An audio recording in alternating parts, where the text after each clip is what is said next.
Okay, so I am here with Scardino. This is the kickoff of my show, which is why we are starting late. This is Conversations with Domenica on Park. And the main purpose of the show is to basically meet with interesting people that have interesting backgrounds and life experiences and learn a little bit more about them and what they're up to now. So that is the main focus. I'll get into some follow-up at the end, but I want to start by allowing Al a moment to introduce himself. So this is going to be a very open conversational process. So he may ask questions of me. I'll most certainly ask questions of him. And we're just gonna go with it. So if you can't tune in the whole time, like I said, you can always refer back to the video if you're on Facebook. But I will also, like I said, make sure to make it very known where the audio podcast is on BuzzFeed. So how about you kick us off? I will. First of all, I'm really excited that I was invited here by you. Thank you to do this inaugural podcast/broadcast. I know that you and I have, after being on the radio for so long, and it's kind of odd that I'm back again. And yeah, I think it's normal. We're going to be dealing with a little technical difficulties, but it feels good to be behind the microphone again. To be honest, that's why I'm very excited that you asked me. So thank you for that. It's your show. Well, I know. Where do you start? Oh my God. Where do we start? Yeah. Well, can I say one more thing that I'm really glad the way you described this show about talking to people, talking about, it's kind of like similar to what I was doing. I know you and I we're not exactly mirroring each other, but we're close. I think that's exciting. And for you to have your own studio here and everything all ready to go, you and Rudy are building that. I think it's awesome. So, ask away. And as you can see, it's a process. There's still, it's not perfect behind, but what can you do? You can only do so much. It's actually going very well. Just except for those little things, like you said. That's there's going to be the little things for sure. Very informal. And so if you see me fidgeting or anything around, I'm just doing little things here myself, just getting comfortable and reacclimated to this whole event. But I'm excited, like I said, and very good. Everything's coming through really nice. So, yeah. Cool. Let's talk about me. No, you ask. Yeah, no, you get to start. No, you ask. Now, now here's the problem. Here's the problem I have. I can talk. And when I was, I'm aware. I'm aware of this fact. Everybody knows that. So Hargaza, if you're listening, and Sudi, you guys all know this. But when I had my own show, I remember I had to sort of hold back so that I could let other people talk. But it's so much fun interviewing people, finding out about their backgrounds and exploring what they've done and learned from all these events. So, I'm very willing and open to talk about it. And the great question was where to start. Yeah, I think that is a great question. So I would say probably let's start with how you would introduce yourself to someone when you met them for the first time. Okay. I always, when I had my own show, I would always introduce myself in a way of letting them know about my background. As a life coach, I do that immediately, Domenica. Every time I meet somebody or I am going through not an orientation, but I'm giving people call it an orientation. I always introduce them by telling them almost exactly. I can't tell them everything. 70 years of life doesn't allow me to tell everything really in a short amount of time, but the way I would introduce myself is just start off by, you already know my name, Al Scardino. I'm born and raised San Francisco. Without getting into the deep history and bringing me up to becoming a life coach and a professional student as I am now, I'm a veteran. I went in the Army in 1969. I dropped out of the Army in 69, came out, went through some turbulent years, in the 70s, and we can talk about all that because it's a great chapter in my life. It was very challenging, and it's because of those challenges I went through in those early years that actually brought me into a position as a medical technician. That in itself is pretty intense story. But yes, I'm a retired med tech. I was an organ recovery tech for UCSF. I worked at Stanford. I worked at California Pacific Medical Center as an organ recovery tech. That's just one of the things I did in my 25 years. Retired from there, in short. Retired from there in 2003, went to Sutter Hospital, finished up and retired there. And I went to school to become a personal trainer. And this is where the journey to where I'm at, these last 20 years,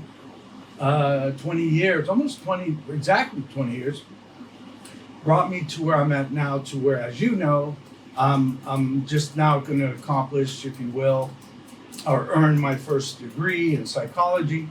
And right after this is over, I know I'm a glutton for punishment. I'll be going back to school. I'll be staying where I'm at to get another degree, and this time in communication, which is, it marries up very well with what I do as a life coach. So that is who I am in a nutshell. I'm a father of two. I'm a grandfather of two, and that's a nutshell. Now we can get into a lot deeper because you're probably going to ask me some questions. Oh, I am going to ask you some questions. Hold on 1 second. So, by the way, if you are on the line, if you're online, if you're on social media, please let me. You can ask questions because we both have our Facebooks and all that kind of stuff up, and we can answer anything you have. And again, I have a feeling my radio show was always a little fussy and messing around because it seemed like no matter what the circumstance, no matter how many years had gone by, things were always all over the place. So here we are. So I want to, and please don't, of course, please inject stories of your past wherever you find it necessary. Mm-hmm. But I think that there's something really interesting you mentioned about your education. And I think what I think is interesting is that intersection of psychology and communications. Mm. And so I would like to, maybe hear a little bit from your perspective, maybe based on your past experiences, your current experiences, of where that kind of juncture is for you. Yeah. Well, I as I always say, communication is difficult at best. And there are so many different ways of communicating. In fact, in the class that I'm in now, the psychology research and analysis class, we're talking about that now as a minute. So yes, the reason it just resonated with me when I was making a choice for another degree was communication. Two people, yourself and I, here we have a male and a female, and we have two different life experiences, and communicating, even though we can hear the words, it doesn't necessarily mean that it's gonna, what I might say to you may come through in a total different picture, if you will. Mm-hmm. I was my daughter's mom and I, she's from Denmark. This is just a great, one of the other things. She's from Denmark. I'm from, of course, from San Francisco. Well, when I would talk to her, there were times where she would take what I say and hear it in Danish. And I didn't mean it that way, but it wasn't bad or anything. It just was. And I began to realize then, even way back then, that communication was, pretty important. Sorry, we're bringing this in for water. both of us. So Now that's great. Thanks for. How come I get the big one? But I also have learned in my 3 years now in college that there's many ways to communicate, like body language. I mean, tone, all of that. We just end up, most of us, we just talk to each other, and we expect that they understand exactly what I mean. And that's just simply not always true. Not to say it isn't sometimes true, of course it is. But being clear, concise, being able to recognize, if you will, to read body language, whether somebody's not really interested or is interested, or even tone. Okay, even tone of voice makes a difference. So I realize that for me to be if you will, I'll use that very simple word to become a more effective life coach, if you will, I realized it wasn't just my experience knowledge in psychology or what I've gone through, then my learning knowledge in psychology, but also how I communicate that information to my clients. So that's where that came in. And so, yeah, that's what I'll be doing this following. As soon as I finish this semester, then I'll move on and start that next chapter. Well, and so I should probably take a step back and ask what brought you to enter the educational system. Thank you. When you did. And if you don't mind sharing your age or your phase of your life, I think that would be great. 70 years old, but I started 3 years ago, so I was, 67 at the time. You know, it's interesting. Okay, so thank you. I'm a high school dropout. I dropped out of high school. I didn't even go to my sophomore year, but I was technically still 16 years old, and I maybe went to 5 classes that whole year. And then the next year, my junior year, I totally dropped out and got myself into some trouble and had to go in the Army. Okay, so I spent 3 years in the Army. A fantastic experience. I'm getting to your question, what brought me to here, to the education. Well, so that what I'm actually telling you that is I had no real education back then, okay? So what happened through those many years in the 70s, then working at UCSF, that might be the actual beginning of when I became interested in being a little bit more formally knowledgeable. As you know, Stanford and UCSF and CPMC, those are teaching institutions. The reason I accomplished so much, my career there was so accomplished, was because of that reason. And, you know, I showed the ability. So UCSF actually paid for me to go spend 2 semesters at the Alba Valley College in Concord to take biology. And I did very well. I did very well for a kid. And the reason we can say that happened is because, of course, I was working in the environment. I worked many aspects of healthcare, but the one I was working in at that time was immunogenetics.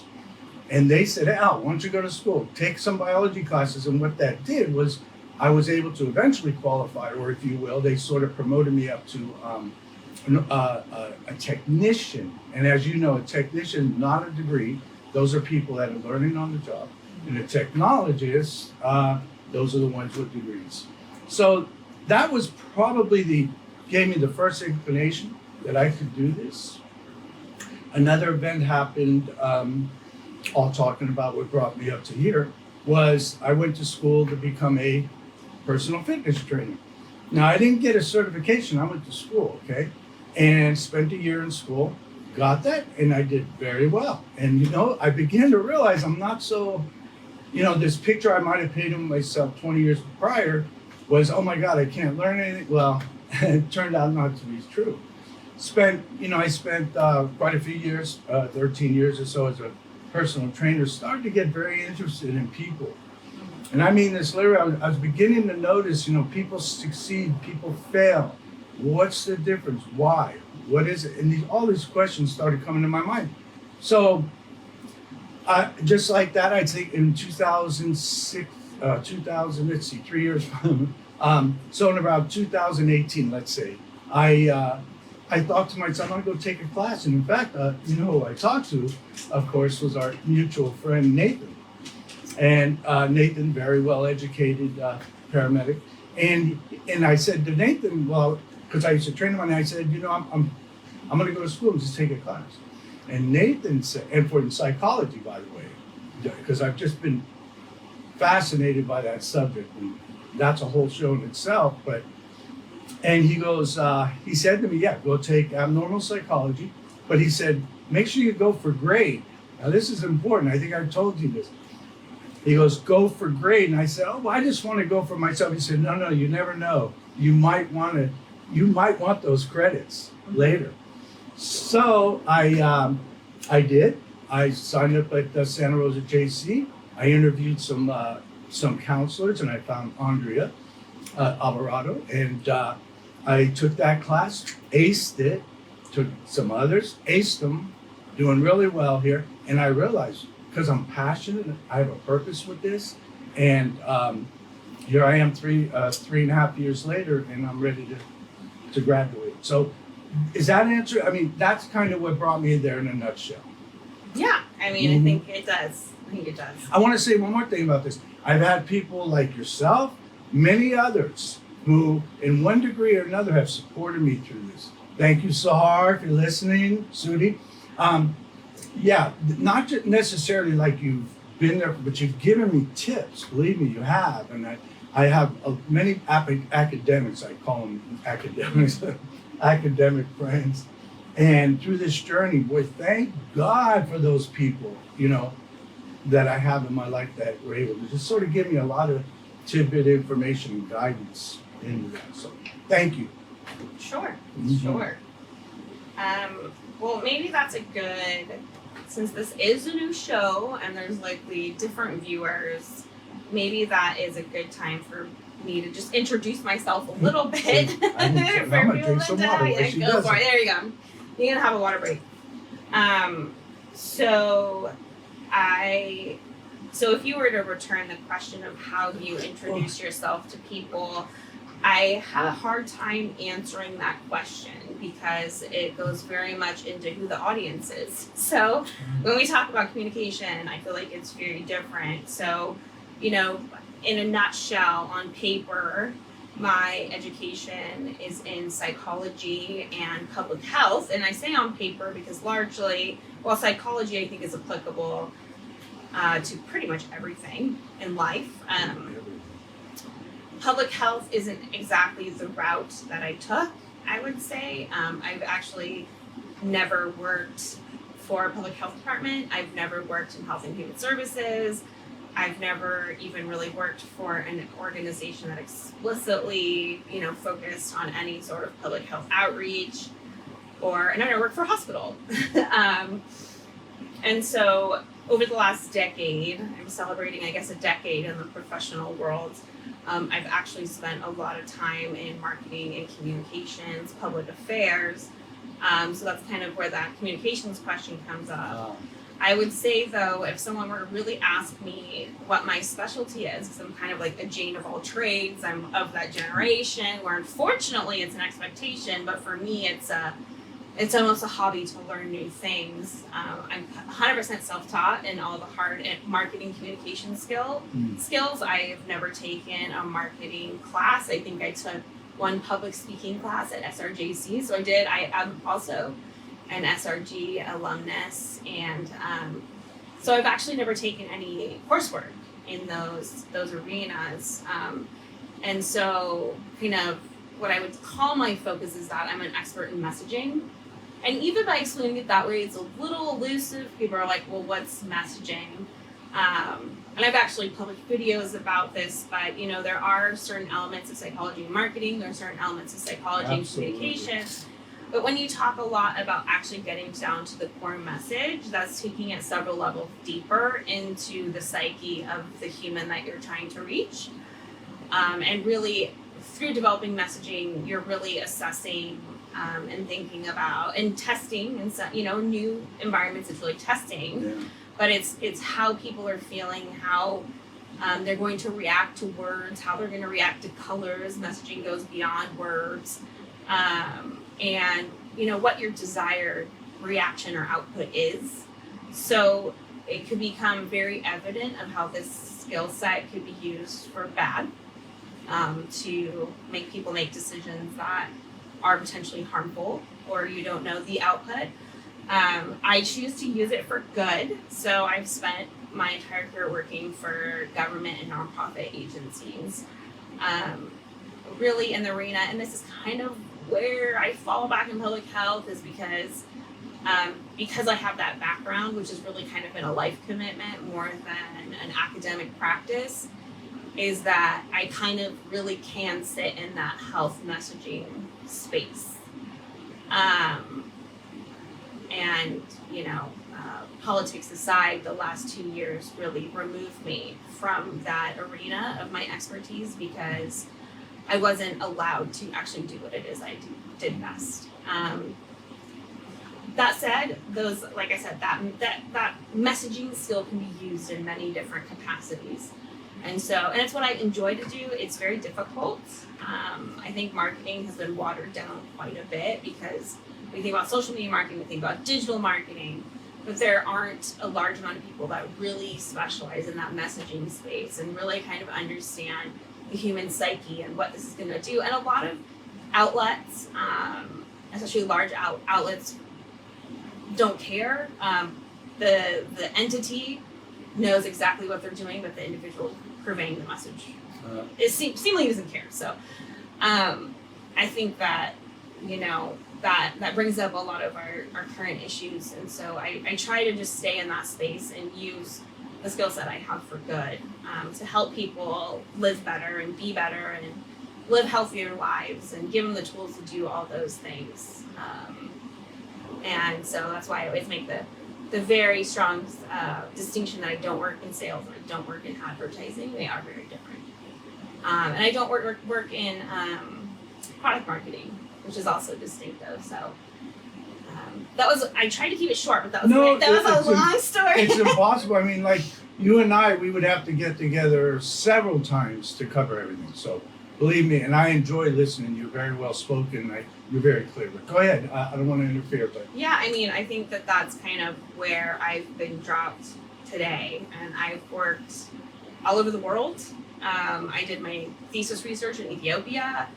I've traveled to many other areas, and actually, when I was in Ethiopia, I was assessing kind of the access to health information, but also, how it was being shared and if it was being effective. So that was kind of the beginning of where I landed today, was really around how do we do health marketing instead of health education? Because we need to show people how to live, not tell them, not educate them. And especially in the United States, people don't want to be educated, when it comes to their health or when it comes, and I'm generalizing, you are. but, very interesting. but, it's been in my experience that people, because they don't see it as education, it's kind of like they feel like they're preached at or they feel whatever. And so health marketing is a little bit more subtle, where it's like, okay, well, let me show you what healthy behaviors are instead of just like preaching at you of what you should do. And it's also inherently more, do as I do, not do as I say, where you walk on that tightrope when you come to health education, where it's like, okay, well, someone's telling you to do one thing, but they don't necessarily like practice the same thing, and that's just contradictory. And people, they don't want contradiction. They don't want to, follow someone that doesn't, take their own advice. And I think that's throughout like all disciplines and all things, is we want to follow people that are actually, living the life we want to live.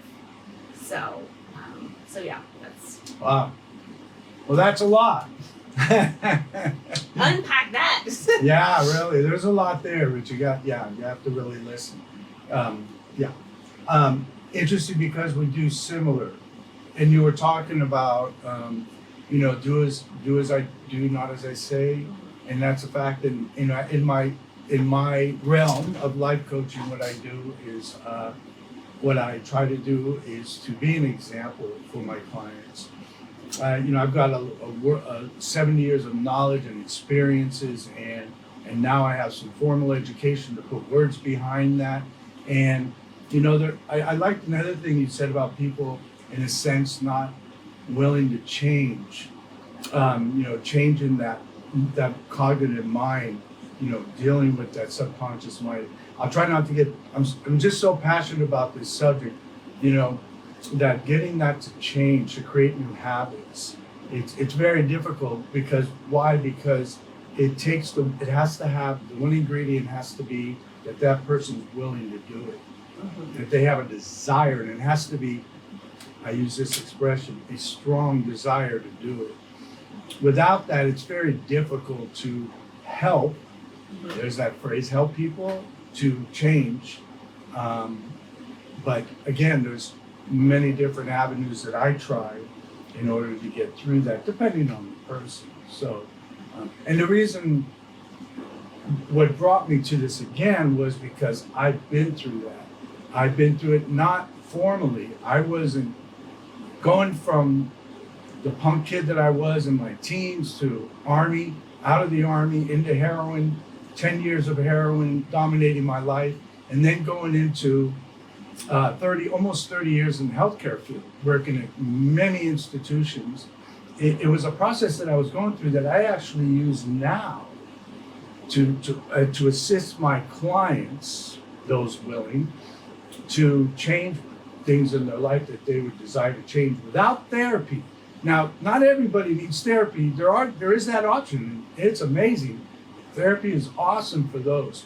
But the people who like myself, most of the changes I made in my life were almost, like I say, not guided, but it was because I just did it.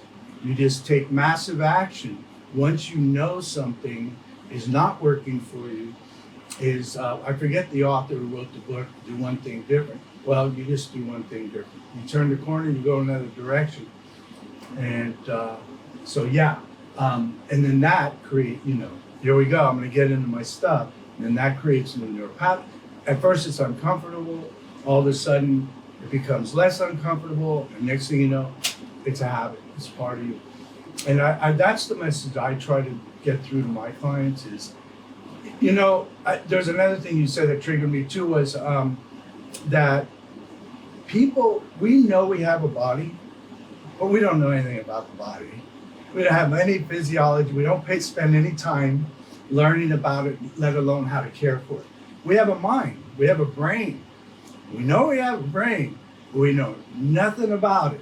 We don't even know how it works. We don't even know what triggers our habits, or that we're even living in a habit. We just think we're not even thinking. We're not using this executive mind, part of our executive mind here, to create the life we actually want. We're just sort of going along. So again, I guess what I do, Domenica, mostly in my work is I teach. I'm not a teacher, I don't have credentials, but I teach. And then I guide.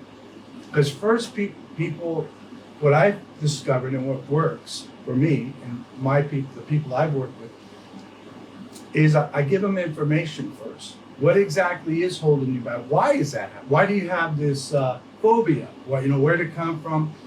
Or it could be, why aren't you accomplishing what you could be accomplishing? Or not even know where you want to go in the rest of your life, especially with the 60 plus people who are in retirement age. So what I'll do is I'll tell them, I'll talk to them about this subject of mind-body connection and being conscious, so that we don't have to live in a state of automation, or just automatic, if that's the way I want to say it. Just constantly just doing the same thing over and over, seeing the same results, I'm not getting anywhere. We actually have control of if we want something, our brain will help us get it. It will show us how to do it. And then you just have to have that consciousness, that awareness to follow it, that willingness to, even when it's uncomfortable, just step out on faith and go do it. Again, that's why I think if somebody was trying to get me from that state of, I went through in the 70s through heroin and tried to direct me into the healthcare, it probably wouldn't have worked. I just somehow, call it whatever you want, it just worked, and it got me all the way through to where I'm at today, where here's this high school dropout with straight Fs, and now I'm not getting straight A's, but I got a pretty decent GPA. I think I have a 3.7 or 3.6 GPA right now.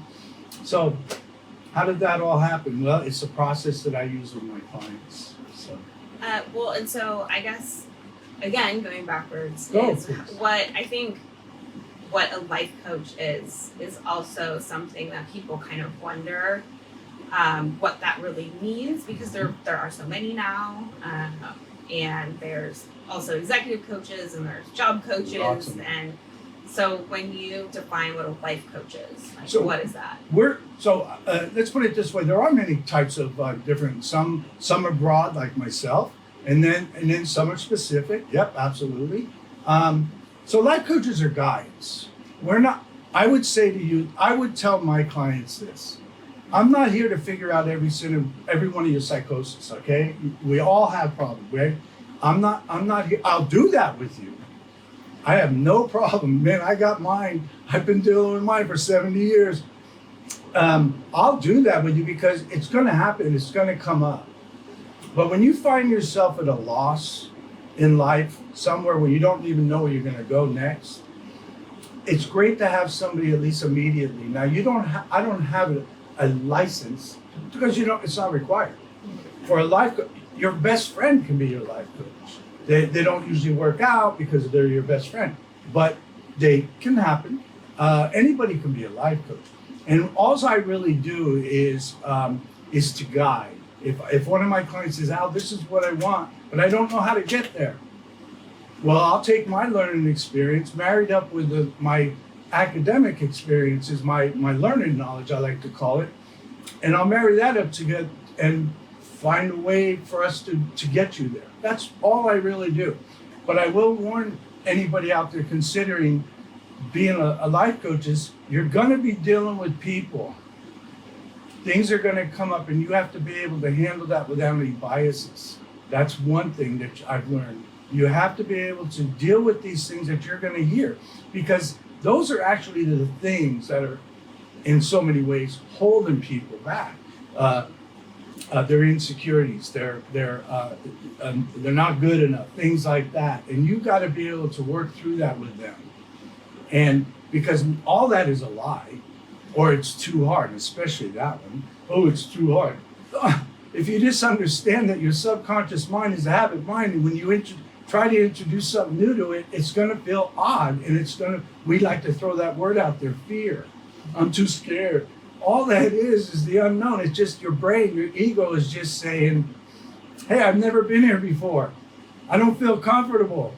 And so that causes an emotional reaction in the body, and people won't do anything. So when you tell them about that, explain that to them, hopefully they're receptive. And I've seen lives change. Yeah. A lot of them.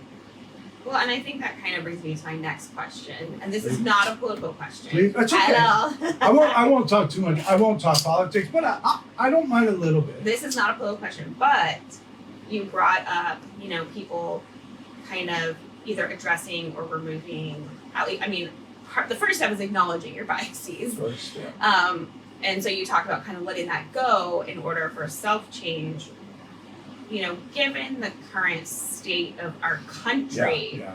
where do you think people are? And have you seen the change in your experience? And, really it's the last decade, but in the last few years, with regard to where people are going, given the psyche, given the polarization, all that kind of stuff. Or how does that affect your work? Like, what does that really look like? Yeah. Doesn't affect my work one bit. It's here we go. I'll try not to make this political either. People are caught up. I don't believe half the shit I hear, if not most of it. Yeah, right. Yeah, okay. In this day and age, half is probably generous. I don't believe it. And it's funny because the people I meet do not reflect what society and the media says it is. I have found that it's amazing. I haven't even dealt with anybody whatsoever that had any issues whatsoever or plans to go in any direction that had anything with politics. I know there's a lot of fear out there. And that's unfortunate because it's actually compounding the problems that many of my clients and other people that I've just met, Kachina Paradiso LDB, and had conversation. So yes, regarding our society today, all this fear mongering has caused people to pull back even more so, if you would. Now again, nope, not a one. I don't think I have one client that I have to deal with that issue where they'll say something. Oh, well, society tells me this, or I can't because society tells me that. And if it does come up, I'll tell them that. Am I getting close to the answering your question? Yeah, you are.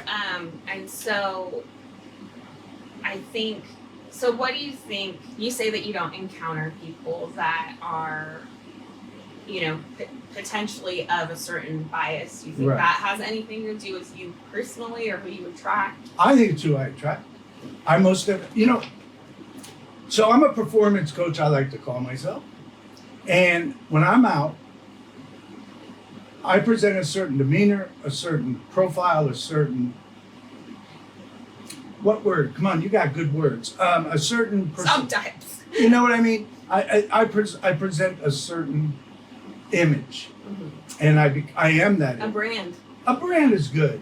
And the people I do attract are people who say, God, Al,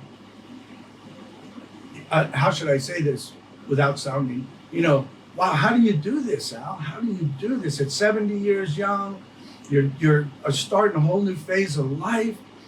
And that's, when I walk into Cucina or La Dolce Vita, that's what I present, And so it's all about performance. Now, I'm not the only speaker or any who came up with this. It was William Defoe, Tony Robbins, all those guys do the same thing. And in fact, Tony's probably but many, many others. So performance, William Defoe, the actor, he said, if you want to change the way you are, perform. And it just struck me. And it just hit me, cut me. And I realized that. And so when I'm out, actually, it's not to say I'm not authentic. The person you see is very authentic. But I've had to perform that person before I could be that person. I can't just say, hey, Domenica, be this. And it doesn't work that way. But I can, you can, anybody can create new patterns in their life simply by first performing. And I want to bring something up since how this topic has just come up. See, I didn't know, Domenica, back when I went to elementary school and high school, in those days, drama was part of the academic curriculum. Mm-hmm. And I went through many years of that. Now, not formally. I did take drama in high school for 1 year, but I took drama throughout my 7th and 8th grade, junior high, and even as a small kid. I didn't know that was later going to come back to help me, to be a part of my life, teaching people how to perform, how to walk the walk, how to be that person they want to be. And what that does, of course, it changes patterns in your mind. That synapse, that bad habit that you had or who you were. Let's put it that way. The person you imagined who you were that maybe wasn't so functional in society. I'm using that or maybe the one that was functional, but now they're retired and so they want to create something new. So what they do, as you image that person and you be that person, all of a sudden that old person shrinks, if you will, that synapse, and the new one grows. And all of a sudden, you become a different person. You become the person you created. So it's through performance. Yeah, I think that's interesting because I think that there are, there's this whole fake it till you make it mentality, and I don't think fake it is the right word. It's not the right word. Yeah, just professionally for me, I can somewhat identify with the quote, fake it till you make it, from a very exterior viewpoint. Because, I started a company when I was 26 years old by myself. I had no money. My clothes were falling apart. So you want to talk about, in order to have people not necessarily look at my frayed pants or the soles of my shoes that were completely worn off because I couldn't afford to change them, was that I learned that how I carried myself and how I communicated was incredibly important. And so data does show us that appearance is a big part of how people judge you. Perceive. Yeah. I don't like that word, but perceive. It could be either, but Yeah. yes, how people perceive you. But the second biggest part of it is how you carry yourself. And the smallest part of it is actually what you're saying.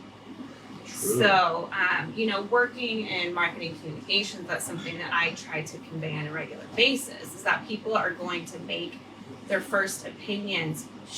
Most of their opinions, is based on your physical appearance.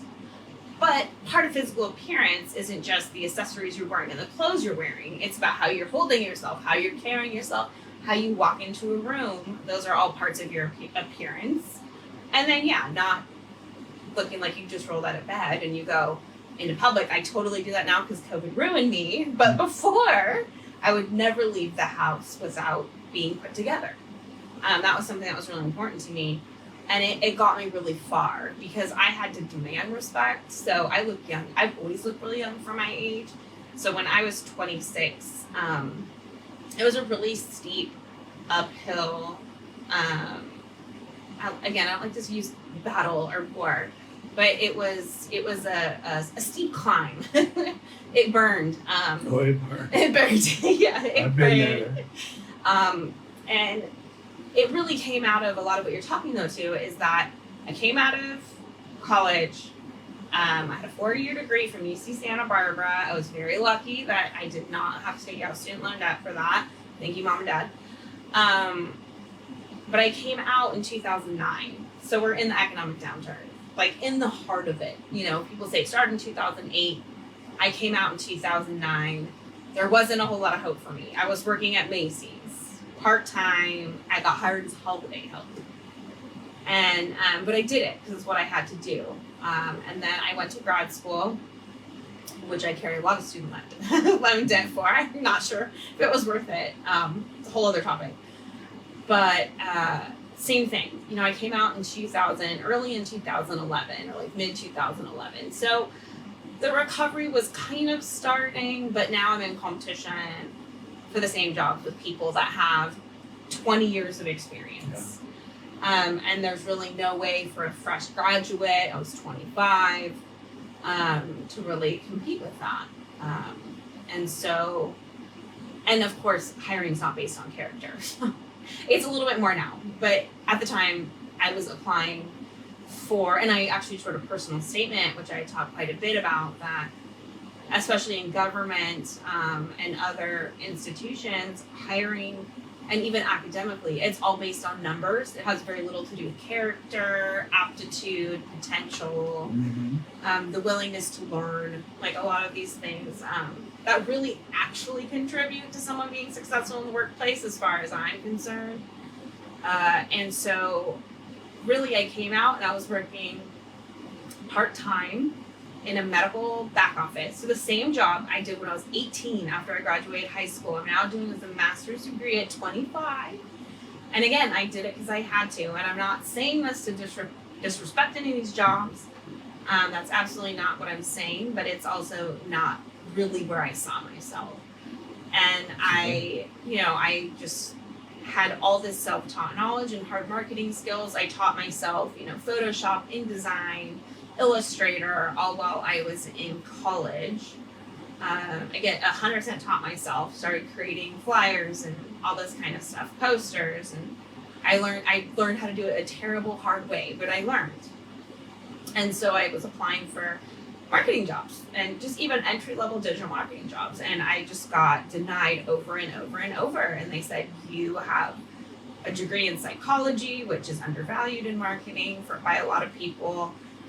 Even though one of the most employable dual degrees is now psychology and marketing.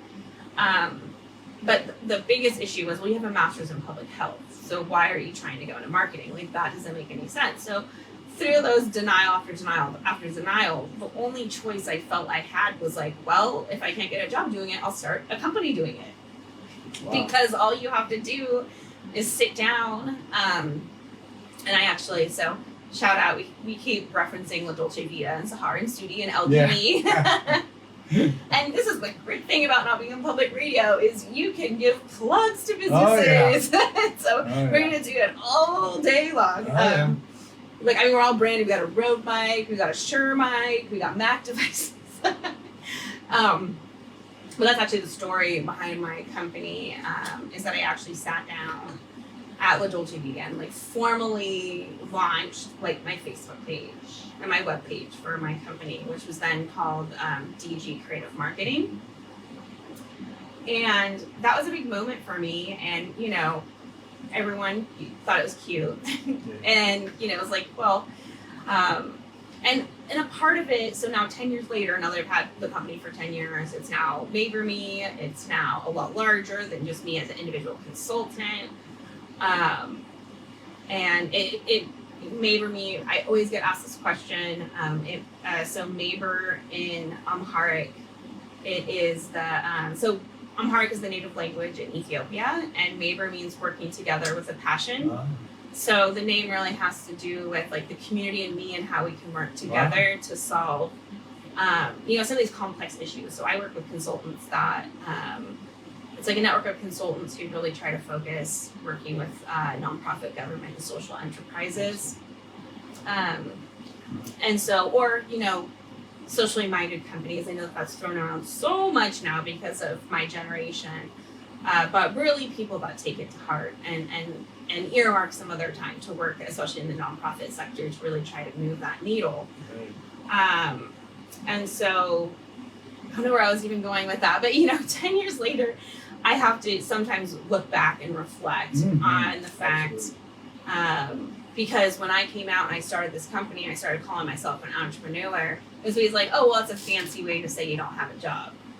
And I was like, well, actually, I have a full-time job and a company. That's not true. So it's not true. And then I also, every business owner is not an entrepreneur. And that's really hard for people to hear too, because an entrepreneur is constantly growing and innovating and looking for the next opportunity. And every business owner, again, no disrespect, is not doing that. And entrepreneurs are just wired differently. Like, it doesn't stop. And so it took a lot of hard work to get from, you know, because I have a lot of people come to me now, they want to start companies, they want to do this, they want to do that. You know, they have the shiny object syndrome where it's like, I'm here, I'm there. But honestly, that's kind of the nature of being an entrepreneur, is you are trying to test out all these different things. You just learn how to do it a bit more efficiently and logically so that there's a higher chance of being successful. Where in the beginning, it's just like, okay, well, let me figure something out. But a key part of that was always communications. And I think that's undervalued. I think that's very undervalued in someone that started their company from scratch, is that, oh, well, that didn't really give you any work experience. Like, that's one of the most ridiculous things I've ever heard, is that didn't give you work experience. I had to do my own bookkeeping, accounting, branding, marketing, communications, subcontracting, vetting. And throughout, that was all about relationship development, through and through. I'm sitting here realizing that you and I, when we get talking, we have a lot to say. And so I love this, and it's a very incredible. I want to address, if you don't mind. Go for it. And I heard everything you said. So I'll turn this down. I want to address this, what you said earlier, and kind of put a face to it. Try to explain a little bit better. You said about that fake it till you make it, which is a term I don't like either. It's very benign. It's not literally true, because it's much more tangible than that. The issue that the tool that I use, and I'll just go back to myself again, and again to give you sort of an explanation. When I came out of my heroin and methadone stupor in 1982, I began working at Fort Miley Hospital, and then I went to UCSF, and I started off as a phlebotomist. Now, here's where I have an argument with being told to fake it till you make it. I became something from that point on, being surrounded by a lot of people. And that was my environment, and that's what I saw. So what I did was, the word is emulate. I emulated those people. I became those people. And that actually started a whole chain of events for me, going from a phlebotomist to a lab assistant to working in the first immunogenetics lab in the country as in a clinical and research aspects, if you will. Becoming a lab assistant there, working on cardiac care units, eventually moving on to being trained to become an organ recovery tech. And this is in just short detail. And then traveling all over halfway all over all the Western United States with the organ transplant service. And I wasn't faking it. I was it. Now here's the difference, and I didn't learn this until 30 years later. In fact, just recently taking my classes. When people visualize themselves, they still think, "Oh, visualize." Yes, I've heard of that. What do we call that? What's manifesting? Yeah, manifesting. But what people don't, what I want people to understand is when you visualize something, when you want something, there's a part of your brain called the reticular activating system. There's this part of the brain that's located in here somewhere, and it's going to show you everything around you that relates to that vision. And when you're going to start seeing, like what I was doing in the hospital. See, I love that talk. I know this is going off a little bit, but I love that what Steve Jobs says, you can't connect the dots looking forward, you can only connect them back. And that's where we get all that information of how I got here. Well, I know now that what I was actually doing there was becoming a part of that society, if you will, in this UCSF, you can't go wrong. I also worked at Stanford, not for Stanford, but I worked at Stanford. And what I was actually doing was, again, becoming that society, part of that society. That's actually, and it wasn't faking it. I was it. I was that. Even with no degree, heroin background, the whole bullshit that I've been through, I became that, and quite successful, quite accomplished for somebody with no degree. So I hope that makes sense, that these things that we call, when I never tell somebody go out and fake it. No, be it. Be it in your mind. Your brain doesn't know the difference between whether you're thinking or imagining something or actually doing it. That's what professional athletes, that's how they practice when they're off the court. They imagine their game, not playing it lousy, playing it perfectly. And that it becomes a part of them. Mm-hmm. So it is fake it till you make it, I think, is a dialogue. It's a term people, I hate to say this, but they don't know. So they kind of criticize it. Or even the word entrepreneur. I think entrepreneurs are artists. They're creators. Mm-hmm. So, yes, I think it's all relevant as far as who you're talking to. Yeah. Well, that's why I say I gravitate towards people such as yourself and many other people that I know.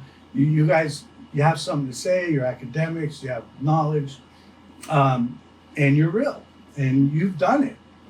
And so kind of puts me in that same, we're different ends of the spectrum, but still pretty similar. Well, and this is where, I mean, I feel like I have a lot of comments, but just my... I know, I told you we could talk and talk and talk. I already know. Just my latest thought is being considered an academic. And this is really an interesting topic for me because in many ways I've worked with many academics throughout my career, but in many ways I haven't. I've actually worked with a lot of and again, I don't want to say academics aren't business minded, but I wouldn't say traditionally academics are business minded. Because by definition, an academic is an expert at one thing, one topic, one subject. So I'm not saying they can only do one thing. I absolutely disagree with the saying that teachers teach because they can't do. I absolutely disagree with that through and through. So that's not what I'm saying. What I'm saying is that when you really are an academic, high level type person, is that you really have an expertise in one given field or one given study. And that's just the nature of being a high level academic. And, because we're talking about like our PhDs and our doctors and our lawyers, like they are really, and in order to be really successful at those studies, you need to focus. Whereas I think I call myself a non-traditional academic because I identified my expertise when we started, but it took a lot of gathering of knowledge from many different sources and people in order to get there. Mm-hmm. And that's been one of my biggest struggles. So a lot of people know that I'm looking to apply to a doctoral program. Speaking of being academic, the biggest issue, because I'm a lifelong learner, I would love to go back to school. I would love to be in a program where I can actually aggregate these many, many different experiences I've had into, and then, collect my thoughts and have it be informed by the academic process. Mm-hmm. The biggest struggle that I'm having currently is finding a school that allows for that type of exploration at the doctoral level. I've already combated this. So I applied for a doctorate degree in business, and the hiring committee, the admissions committee came back and said, well, why wouldn't you do a doctorate in health sciences? You can transfer 6 credits. And I responded, this poor guy in the middle, because he's not on they won't let me talk to them directly. And I said, I've never worked in health sciences. I've never worked in healthcare. I've never worked in health research. I was like, I got a degree in public health 11 years ago, but I've never worked in that. And I don't particularly want to study that further. I've exhausted that area of expertise, I guess, in my mind, or the area of interest in my mind. I'm really looking for a merger. And, I wrote an entire personal statement that outlines this very clearly. And so I think that that's the barrier, is that the automatic assumption is like, first off, not even looking at my resume or anything, they must have not. But jumping directly to, oh, well, you should study health sciences because 11 years ago you got your master's in public health. Mm-hmm. And I think that is a shortcoming of academia. And the other shortcoming is that things are changing, and I think they're changing too far the other way. But I am always critical of, especially when you're talking about master's or doctoral level students, is everything being based on numbers or GPAs or things like that? Because I'm someone that struggled a lot in my undergraduate degree. I graduated with a 2.9 GPA from UC Santa Barbara. I was not, on paper, I was not an excellent scholar, but my experience and what I got out of my education was priceless. The grades I got in my electives were much higher than the ones that I were pursuing to try to get my degree. I changed my major 4 times. I couldn't focus. I've always been an entrepreneur. I was like, why can't I study all these different things? Like, why do I have to study one thing? Because to me, for expansion, even academically, intellectually, is actually making connections with all these different fields and all these different disciplines and everything going on. Like, to me, that is the height of intellectualism, and being able to have those conversations. And in many school settings, it's not even a consideration. You have to study psychology, or you have to study biology, or you have to study, the JC level, that's actually somewhere where they really do allow you quite a bit more room to go through that exploration process. But I took as many electives as I could in different departments because it was my only way to get that diversity of education. And when you're at an institution, whether it's SRJC, which is very large, or UC Santa Barbara, which is even larger, like, why wouldn't you want to have all those experiences? I used to think I wanted to be a physician, and then I started going down that road as an adult, and as an adult in education, and I realized, like, that wasn't a good fit. Like, it's a good fit for many people that really want to focus on that, but it was not for me. I was a biology major for a while. I was a biopsychology major for a while. I was a business major for a while. And I ultimately graduated with a degree in psychology only because I had to choose or they were going to make me leave. And again, not taking it from psychology. I love psychology. I always have. I've always had a knack for it. But that was the struggle in my process. And I even had the first 2 years of the JC. So it's no wonder now that kids to me, if you're in your early 20s or if you're in college now, of where that struggle is, because on the one hand, we're seemingly decreasing the entry requirements in a lot of schools, in the name of equity. But what we aren't doing is actually giving kids the tools they need in the educational system, from K to 12, the tools, because I really think that that's where it needs to occur. And then maybe 2 years after high school, that's really when kids need the tools to explore. And our whole system is based on teaching kids towards a test, teaching college students towards a GRE or an MCAT, teaching, graduate students towards a bar or, a board test. And I feel like we've lost so much of what academia is actually about, which is training the intellectual body in our country to have that exploration and to figure out what their expertise is. I'm just sitting here realizing I should be interviewing you. I know. I don't want to take the whole picture. I knew this was going to happen, but that's okay. I can see us at La Dolce Vita, and I'd be sitting there like this, just fascinated. No, it's true. But this actually should be reversed, because you got so much to say, and it's all true. So true. Well, I can take a pause, No, but and drink whatever's in this magic cup. But you're passionate, and I admire that. You're passionate about your beliefs and what you know. And I won't even say beliefs. You know this. So, going back again, what you did again was trigger me. In the beginning of this whole journey through the SRJC, starting out just out on whim, I had no idea how I was going to be, what I was even doing. And, I even said to a counselor, I said, gee, it's going to feel funny walking on campus with all these kids. And he said, Al, do you realize the impression you're going to put on, the positive impression you're going to make on these kids, being around them at your age and in school? And I didn't think of it that way. But I think what I really wanted to show you, because you're passionate about what you've done and what you've learned and what you pursued, as I am. And that's what has made these last 3.5 years so enjoyable and successful, by the way, speaking of my grades and all that.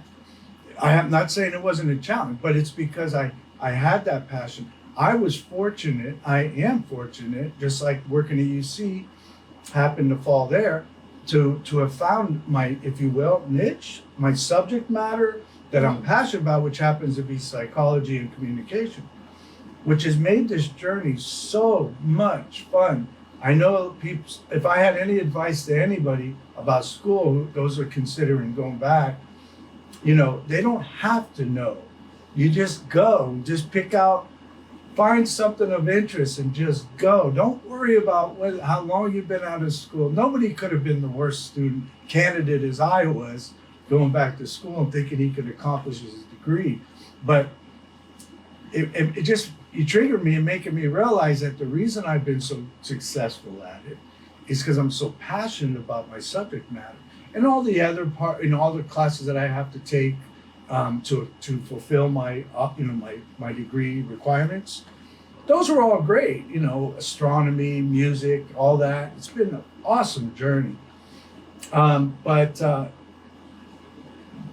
what has brought me through that, like yourself, was the passion for that. Not the passion to learn, but the passion to find that. Let's put it this way: that I was so lucky to find a subject matter that just resonated with me, and I know where it comes from, because it comes from my past.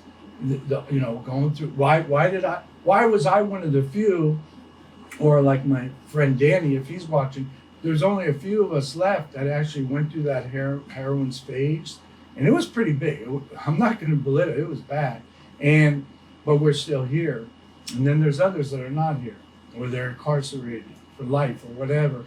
And that's what triggered me, is like, what's that? What is that defining moment in somebody's mind or whatever, that has that mirror moment that says, that's not me, and then has that ability, that innate ability to just turn the corner and go the other way and become successful. So anyway, that's what you triggered my thinking about how was my schools, in fact. You know what I mean? Yeah, and I think it's really hard to identify. I think only the individual really knows what that point's going to be, like what it's going to take, what it looks like. And I think one of my concerns is that being empowered through it, throughout your years, whether it's your younger years, whether it's your mid years, or wherever it is, because everyone's going to make their life change at some point, or not. But you can make it at any point. Anybody can. Yeah, but how do we provide the opportunities for exploration at all ages? That's great. I wish I had the answer to that. I would love, that's why I said, that is awesome. That is actually one of my pursuits, if you will, figuring it out. How can I stimulate? Most people, when they go through life changes, and I don't know all this, they go through those life changes through a dramatic event. Okay? That's the quickest way. But people who don't go through those traumatic events, if you will, and I'm speaking in a very short dialogue here, is they know they want to do something different, but they don't know how to do it. They don't know how to get out of their own way. Okay? Well, there is a way to do it, and that's, again, performance. Imagine that person you want to be. In your mind, become that person. See it. Design it. See it. Because remember, the brain doesn't know the difference between reality and thought. And you'll become that person. But that's a great question. How do you get that message out to people? So the way I do it, Domenica, and I said it earlier, I be an example. I love when I meet people, especially at Kachina, and I'm sitting out there and I'm meeting directors, actresses, and people, high-level education, having the greatest conversations. And I can keep up with that. And I meet these people, and it's just like we just sort of gravitate. It's like almost the people who need me will come to me. And that's not unicorns and rainbows. That's a fact. It happens all the time. But I could not approach somebody on the street and say, hey, you want a life coach? You think you need? Hey, I'll be your life. No, you can't do that. Or even if you see somebody doing something wrong that we might think is wrong, and you can't walk up to them and say, that's bad, because to them it's normal. They don't realize they need something maybe. Is that making sense to you? Yeah, I mean, it makes sense. I wrote a blog several years ago that talked about the difference between behavior change, personality change, and character change. Because all those things are very different. And behavior change, of course, being the easiest to accomplish. But what that really looks like and what that really feels like. And so I guess, I know where my life is going, but the philanthropist in me, or the visionary, I want to call myself a visionary, that sounds crazy, but or are you allowed to call yourself a visionary, or do other people have to call you a visionary? I would be okay with that. Yeah, I consider myself to be I'm very much a realist. I'm very objective, but I also still have dreams, if you call them. I don't have the words right now to explain it. And so I guess, knowing where I'm going, and a big part of me at this age is trying to keep to myself. And by keep to myself, that does not mean that I'm not a part of the collective that's going on around me, but making that separation that I need to live my life and take care of myself and my family in order to better myself, because I spent so much of that time so focused on everything else that was going on around me, and that's just exhausting. And so I'm always wondering where that line is of being too much in a little silo away from what's going on, or being too involved with everything that's going on where you don't actually see what's actually going on because you're too hopped up in the narrative that's going on there. Where's that middle ground, and where do we bring people to that middle ground in an environment where we're just getting more and more pushed away from each other? And it's a big question. Wow, it is. You brought up being a realist. I'm not. I am to a degree, but not probably as high a degree. I believe in the unbelievable. I believe that we can accomplish anything we want. I know it. I already know it because I've done it several times, and I've seen other people do it. I know that if I was too much of a realist, for me, it would just kind of stymie me a little bit, cause stagnation for me, because things weren't perfect, so therefore I won't do it. You know, thank God we had the Wright brothers and all the other great inventors of the world that, I don't know if we call them visionaries, but they definitely were not too practical, because they wouldn't have ever done what they've done. So I've kind of taken on that persona. I believe in the unbelievable, and I know everybody can achieve whatever it is they want if they can get out of their own way and just do it. Now, that doesn't mean all you got to do is visualize it and there it is. No, there's work to do. We got that. I know that. I can be that kind of a realistic about that, but there is a way to do it to expedite it quicker than most of us realize, because most of us are going to deal with fears and barriers and all that instead of just going for it. And I love that. I can't remember the name of the movie, but there was a movie with Kevin Costner with the African American women who had helped the space program get to the moon. Oh, Hidden Figures. Hidden Figures, one of the best movies I've ever seen. And one of the things that they were talking about during the film was when I'm sorry I forgot her name. She's wonderful, but not the actress, the person she was representing. And she asked Kevin Costner, because they're trying to figure this all out and get the rocket to the moon, and it's outer space. And she goes, "Do you think we'll ever make it?" She asked Kevin Costner, "Do you think we'll ever make it to the moon?" And he goes, "I'm already there. I'm already there." And I think that's a huge tool, if you will, something we all need to consider is, rather than thinking of all the barriers that you're going to face getting there, is just be there. And then those barriers, it's like with me in school, I'm going to say it again. I had no idea what it was going to be. I just did it. And look where I'm at 3.5 years later. You know this. I'm getting my degree. I'll be done very soon. And, but the point is, don't worry about how you get there. Keep your eye on the prize, the goal, the purpose, whatever, and just go. And that's where a life coach comes in, because there's going to be these tendencies. If you've never done anything outside of what has been required of you, eventually you're going to get to this age where you get to do whatever you want, but a lot of us get stuck. And we don't know. It's 60, 70 years old. And we're living longer now, by the way. And so you get to recreate a whole other second and a half of your life. Mm-hmm. You know what I mean?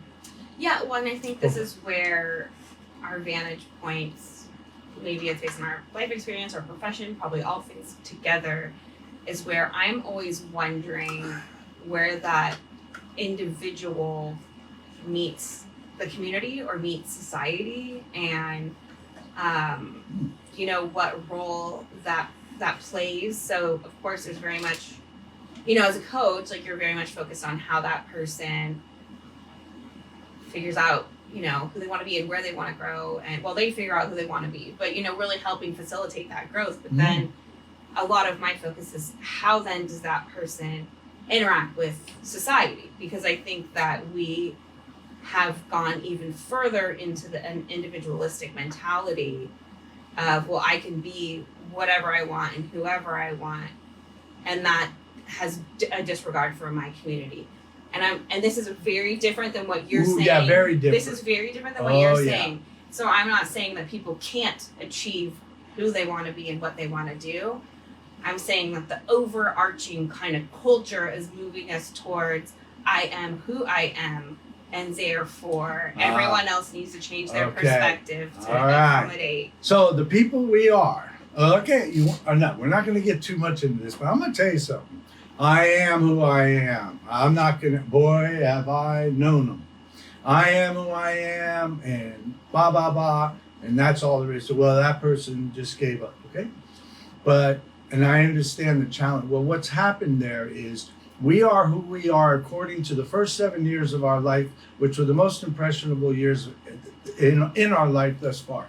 Those first 7 years, we are being conditioned. It's almost like hypnosis. We come into this world empty. We don't have any knowledge, but we learn from our parents, our environment, the people around us.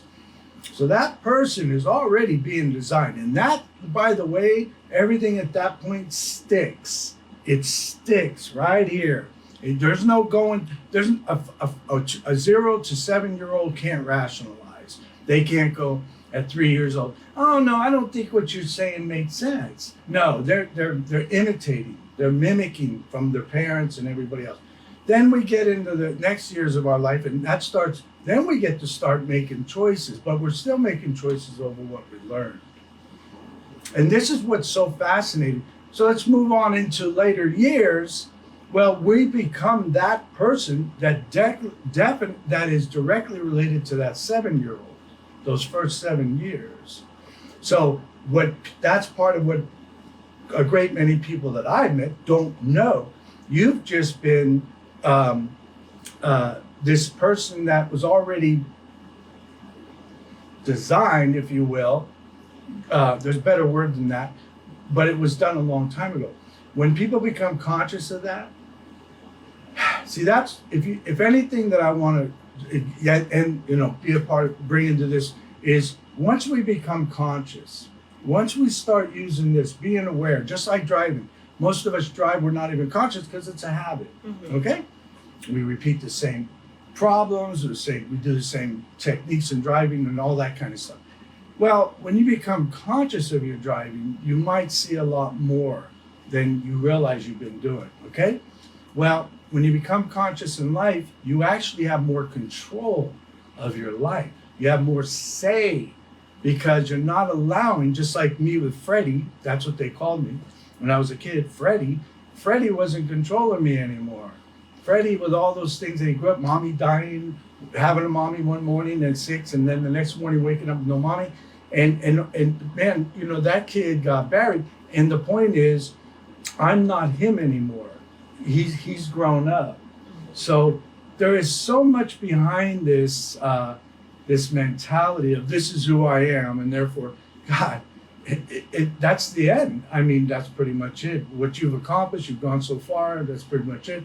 People retire, next few years, they're gone because there's no more passion, no more desire to change anything.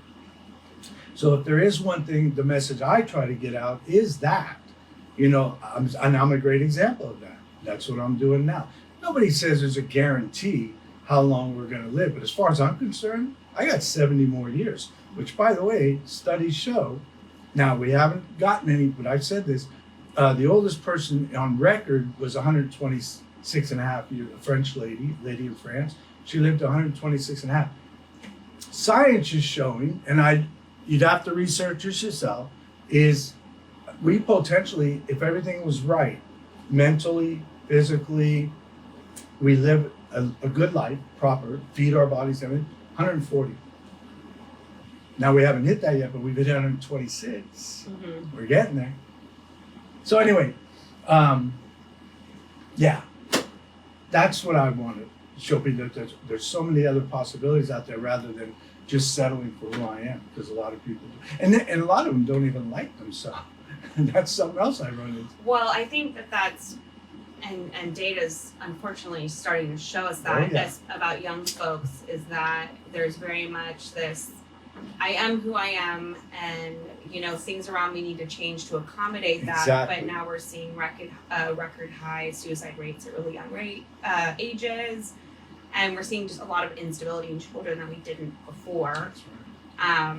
And again, I don't think that that's unique to children. I think the rate at which there is suffering, if I were to qualify it, is astonishing for children, because especially young children, like you're saying, if they're 11 or 12, they wouldn't generally be considering suicide, or they wouldn't be considering, the implications of bullying in such an extreme sense. And again, I'm not a therapist, so I'm not speaking from a therapist vantage point. I'm literally just speaking from data that I've seen and is becoming increasingly available about. I say the word instability because I think that that's just kind of a general, I'm not speaking to a specific diagnosis, I'm not speaking to a certain experience. There's just a marked instability, and it's upsetting. It's upsetting. I don't have children, but I think it's upsetting to see how this seemingly actual lack of identity is hurting our kids. Because again, when you're young, you don't really have an identity yet. And you're still in a state of creation. Yeah, and really by many means, it's like you can be going through puberty until you're 25, 26, 27 when it comes to emotional puberty. Yeah. Oh, absolutely. And there's psychological data and a lot of research and theories around that is that you're really going through the tail ends of puberty until you're 25, 26, 27. Yeah. And so the fact that we're seeing this level of instability in such young children is concerning. And then you do have to start looking at, well, what's going on around them. And I think that that's a big question that I hope is asked more thoroughly in the coming years. Yeah, and another thing again is I would really encourage, and I do this with everybody I talk to, is, research, man. And it's just it blows my mind. Here I am finishing up my degree with my last class being psychological research and analysis. And it's so true what my teachers talks about. We don't do enough research. All we do, our biggest research is on television, and we accept that as fact. I wish, and I encourage everybody out there, whether I say something, Domenica, or something you hear, do your research. Get out there. We have that available. It's all out there. But it doesn't require checking Wikipedia or one source. You got to get out there and do your research. You got to find credible credible resources for these questions that we have. You don't just accept my word or anybody's word. You got to do your own research. And also even taking it to those credible sources is even doing cross research against those, because something that I always said, it was something that I was taught in my health economics class in my master's, and one of his like kind of mantras, or what I got out of his mantras, was that the data will show whatever the person paying for it wants. And so this is why it's critically essential to do cross research, or people do their best. Not everyone's going to be able to actually analyze the data within an academic paper, because sometimes when you analyze the data, the conclusion they come to, you can see was paid for, because you're like, the data's not really reliably showing this. No, I get it. And so it's just that balance, and it's difficult.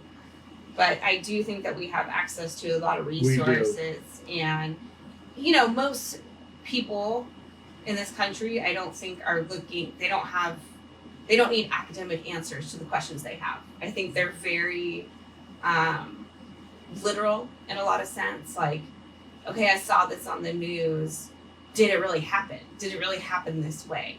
We have access to that kind of information. So, academia aside, papers, kind of that more complex stuff, even the most basic, like, please do some research before you just start spitting back this narrative that's being fed to everyone. Yeah, one of the things you taught me very long time, but 2 years ago maybe, I don't know.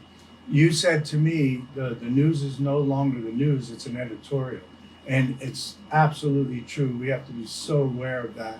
I'm not saying everything on the news is a lie or fake or what goal oriented or has, but I'll tell you what, take a deep look, because when I watch it, I don't even watch the news really, but when I hear something, or when I do check something out on social media that I've seen, and I'll go back, I'll research it.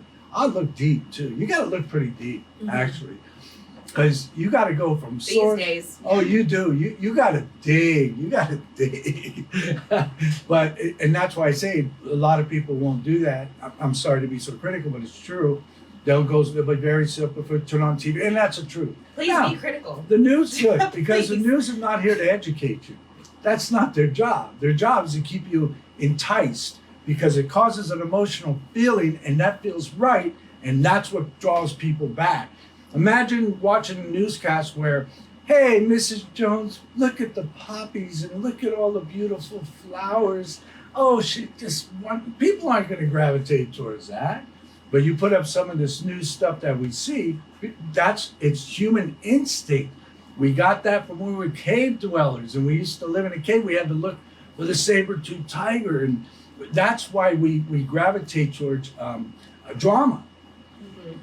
So these are the type of things, traits, if you will, whatever, that I want to introduce and on my show, and if I ever get back on there or with another place. But these are the type of things I want to educate. This is what I feel like my purpose is. And if I hadn't learned this, and I don't mean just these last 3 years, profoundly for most of my life, I wouldn't be here today. There's no way. Yeah, I don't think I'd be as sane as I am if I didn't kind of go through. And we are hardwired in many ways. Hardwired. We are hardwired. Oh, Our yeah. DNA does plays a major part. I was reading an article today where it was an aggregation of different studies, basically just assessing how important parents' decisions are on their child. Mm-hmm, and actually, a lot of two of the major factors are actually potentially the DNA of the child, but then also where they live. So like one of the most important decisions was where parents choose to raise their kid, as far as outcomes come, and they're very set outcomes. So it's a big issue. So I'm not saying those are just the outcomes, but they're looking at kind of like, education. I would like more people to explore this issue of DNA. I worked in immunogenetics. We were for 14 of my years at UCSF, and I'm not an expert, okay, but I do know this: your DNA is not your destiny. Now we have these certain potential traits. They're potential, but those are stimulated by thought, environment, people we hang out with, all that kind of stuff. They're not automatic. I'll give you an example, a very easy one. And this subject is deep. I don't even have enough. I just have studied enough of it and read up on it. Too many people think that everything that goes on with them is their DNA. It's your genetics. Okay, that's not true. Your genetics are only expressed when they're, let's say, encouraged to or needed to, in a sense. That, I guess what I'm trying to say is that's something I wish more people would explore. I have what's called a B5 antigen. Working in immunogenetics, I was tissue type. Now, that was many years ago, so we've discovered a lot more, okay? But I have a B5, and I always use this excuse. All my family, all my blood relatives, we all carry this B5 antigen, and that's the antigen associated with arthritis, okay? Well, some of my family members suffered from terrible arthritis, and I'm one that doesn't. I can still squat. My mobility has not lacked. I'm not 20 anymore, but I'll tell you what, I'm still pretty flexible. But then other parts of my family, they do suffer from aches and pains. Well, it all comes about because I'm very active.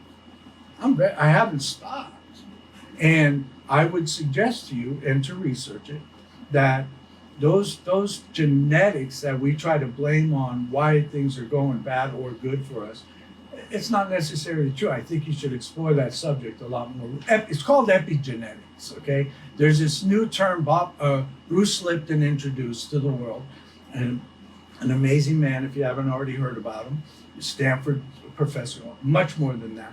And he talks about epigenetics. So it's a higher level of understanding, if you will, basically. Yeah, I don't think it's 100% nature or nurture, but nature does play a part.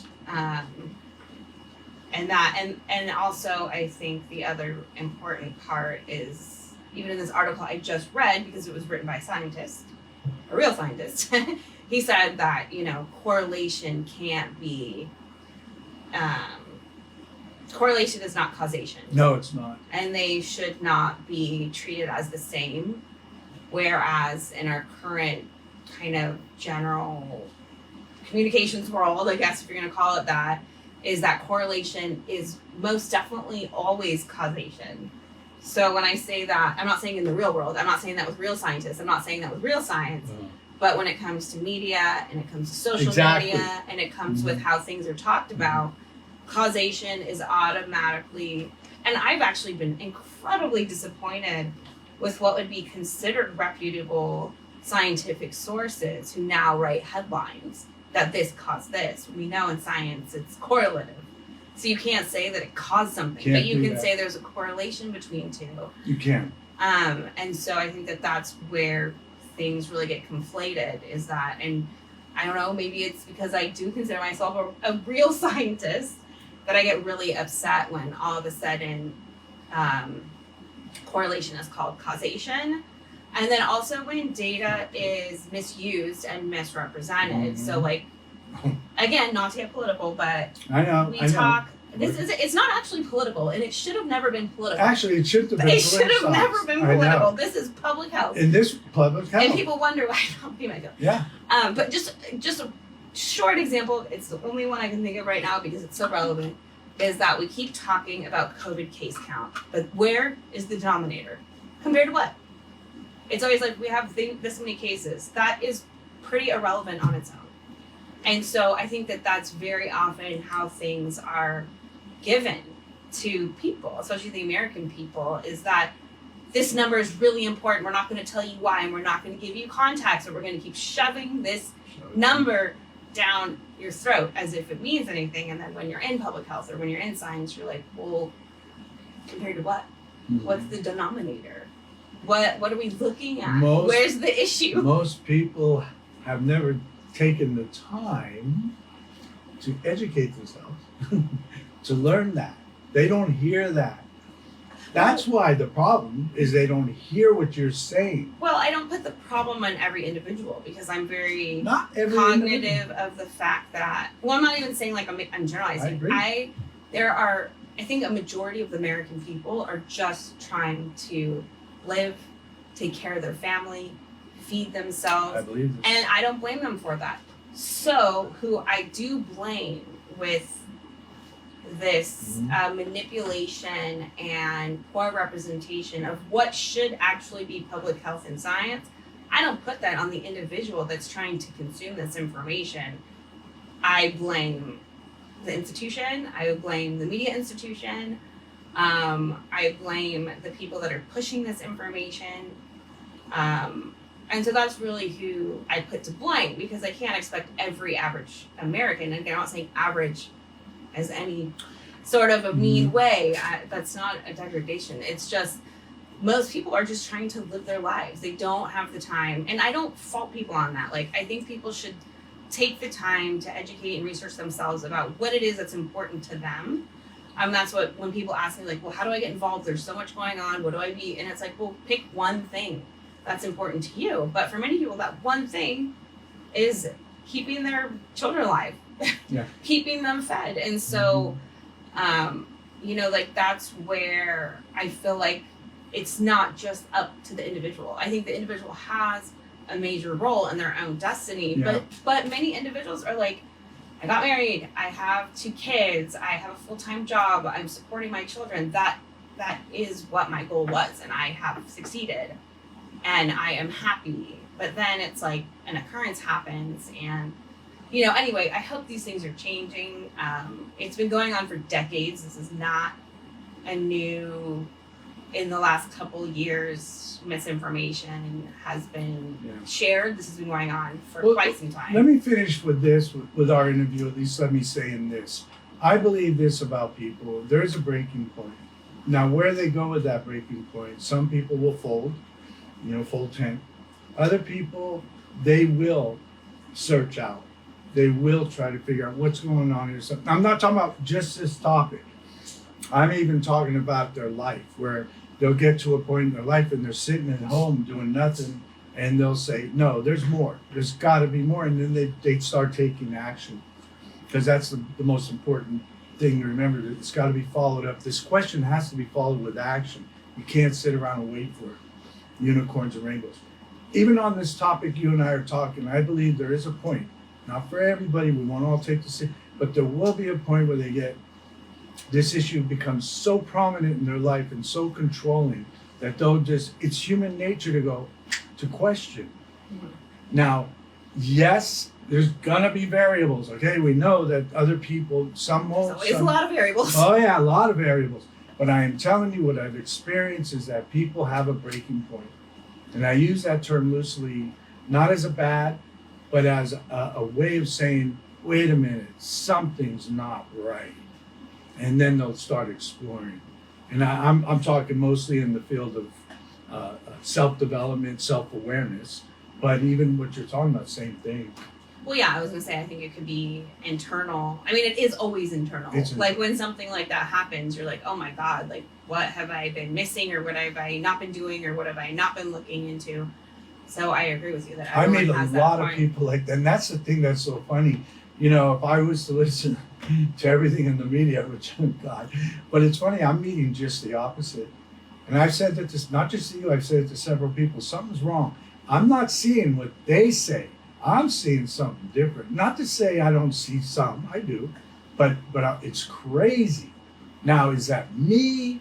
There's no way for me to know. Is it me? Is it me? Or is it just reality? I don't know, but I just been noticing that quite a bit. So that, again, not seeing what they're trying to convince me I should be seeing, or who I have to be, or what I have to be, and what I have to do. I'm seeing something totally opposite. Well, yeah, I don't think that's the majority of how people feel and think. I don't think that's being represented. I mean, that's kind of at its core, is that that's not what's being represented. It's something else that's being represented. Yeah. So, but I mean, again, I think that comes back to, it always is going to come back to the individual. Yeah. So. Hey, Domenica, I have loved this, but I gotta go do homework. I know. See? We made it till 9. We started a little late. I knew this was gonna happen. It's like, I know when I get around people, you and others, as you know, David, Bruce, I have to sit here and name everybody, Nathan, Kelly, and many, many more. I don't want to stop talking. I love this kind of conversation. I wish more people could share. Well, you know. How about this? How about you come back Yeah, on absolutely. when we're not having as many technical difficulties and Oh, get everything I'm glad we went figured through out. that. But that's how we learn, right? Yeah, exactly.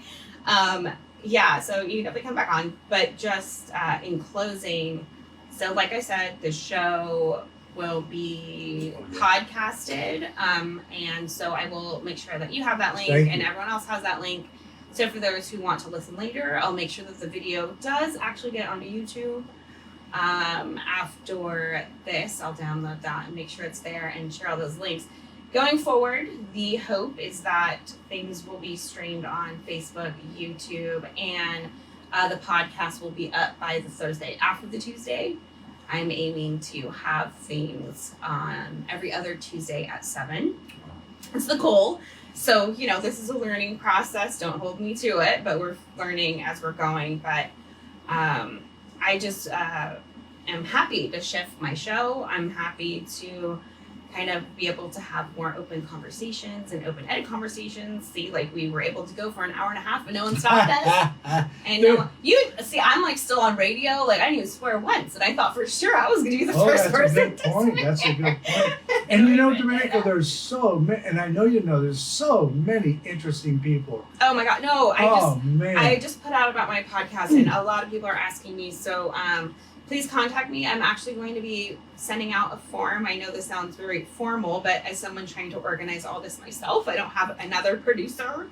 I'm going to be putting out a form so people can either sign up or nominate others to be on the show. It's just my way of organizing my thoughts, and please help me by doing that because, like I said, I am 100% producing this on my own through and through. Rudy's bringing water and wine, but you know, otherwise this is a one-woman show right now. So any support there. And I want to say those people, you know, before COVID and all this shutdown at PCA, if any of you are watching, I had this whole list of people. Mm-hmm. I was so eager to get on them, whether I'll ever go back to PCA or to another station broadcast center.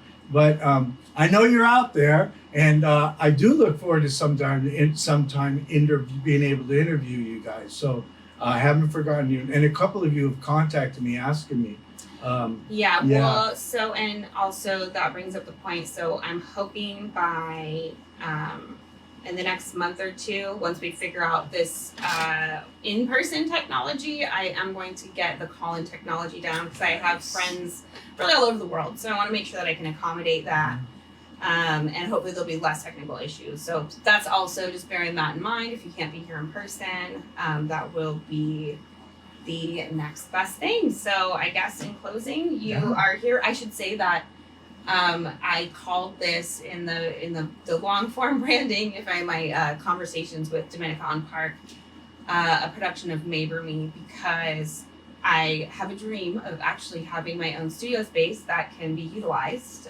Good start. By other people, and it's going to be, primarily podcasts and video broadcasts. But that is my hope to, at some point, have a space that's not in my house that's set up so people can bring in their technology and be ready to go. I think that's awesome. It's really in the nature of my company to really support freedom of expression and freedom of speech, because I think that's really where we do. Having these conversations is where we get to the core of solutions for these major issues and these major topics we're talking about. Without having these conversations, it's never gonna.